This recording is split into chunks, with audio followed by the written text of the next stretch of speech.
సద్దుల బతుకమ్మ సందడి స్టార్ట్ అయిపోయింది. సద్దుల బతుకమ్మ రోజు సందడి హంగామా, హడావుడి మామూలుగా ఉండదు. మొదటి రోజు ఎంగిలి పువ్వు నుండి చివరి రోజు సద్దుల బతుకమ్మ కోసం ఎంతో ఎదురు చూస్తాం కదా!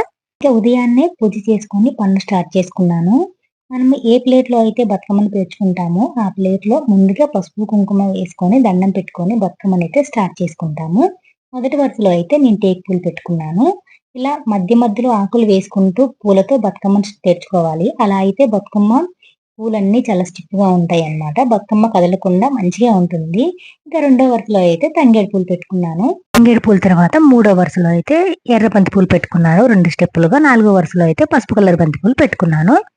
ఇక్కడ కనిపిస్తుంది కదా! నేను చేతిలో ఆకులు పట్టుకున్నాను కదా!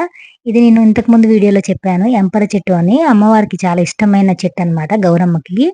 ఎంపల చెట్టనమాట. ఈ చెట్టుని తీసుకొచ్చుకొని గద్దెలాగా కట్టి గౌరమ్మ చెట్టులాగా పెట్టుకొని, అక్కడ 9 రోజులు ఆ గద్దె చుట్టూ తిరిగి పాటలు పాడుకుంటూ బతుకమ్మనైతే పెట్టుకుంటారనమాట. గౌరమ్మ చెట్టు అనేవాళ్ళం మేము చిన్నప్పుడు. ఆ చెట్టుకున్న ప్రత్యేకత అదనమాట. చాలా ఇష్టమైన చెట్టు బతుకమ్మ తల్లికి.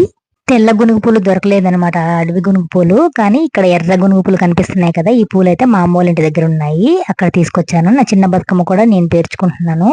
చాలా బాగుంది కదా! మధ్యలో ఇలా ఆకులు వేసుకుంటూ పెట్టుకుంటే బతుకమ్మ చాలా బాగా వస్తుందనమాట. ఇంకా పైన వరుసలో అయితే మళ్ళీ తంగేడు పూలు పెట్టాను. తర్వాత అయితే గునుగు పూలు పెట్టాననమాట. ఈ గునుగు పూల కలర్ కూడా చూడండి ఎంత బాగున్నాయో పింక్ కలర్ లో. గునుగు పూల తర్వాత అడవి గన్నేరు పెట్టాను. యెల్లో కలర్ లో కనిపిస్తున్నాయి కదా! అడవి గన్నేరు అనమాట అవి. ఇంకా ఫైనల్ గా అయితే గులాబీలతో అయితే బతుకమ్మనైతే పేర్చుకున్నాను. ఎలా ఉంది మా బతుకమ్మ? చాలా బాగుంది కదా!